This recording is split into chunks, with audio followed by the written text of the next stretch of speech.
A source of inventory that I may have touched on here before, but it really is very, very real. It keeps becoming a recurring theme, and that is remnant new construction. Okay.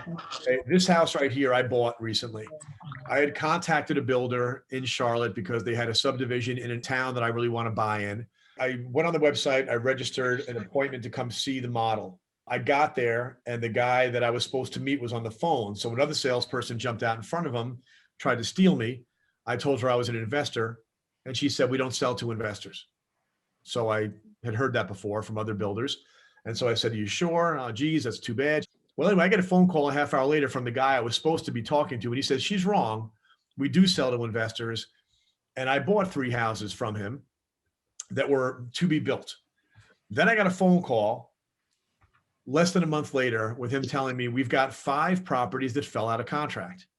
5 properties fell out of contract. They're a publicly traded home builder. They already set their expectations for the markets in terms of what the numbers were going to be.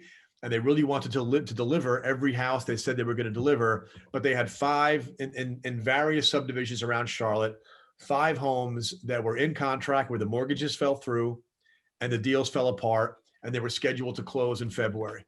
And was I interested? And I ran around looking at all 5 of the houses. This one worked for me, and I closed in a week. And they've called me again this month with another 4 properties that fell out of contract. And so now we've discovered this idea that remnants new construction is a real thing. We've talked about going after builders before. We spent 6 months last year really driving this idea of going after builders as sources of inventory for investors, but we kind of came up short. There wasn't that much we were able to get done because the builders were so busy selling everything that they didn't really need us. Well, there's a new conversation that I'd like you to consider having with these builders. And that is to say, are you finding transactions that are falling out at the last minute? And would it benefit you to have a go-to person? Because they'll put them back on the market again and they'll sell, but they're not going to close in the month they had planned on having that closing, right? If in the second week of April, they have a few houses that fall through and you've got a buyer that can convert and close those things inside of 2 weeks, you'll be their first phone call when those transactions fall through.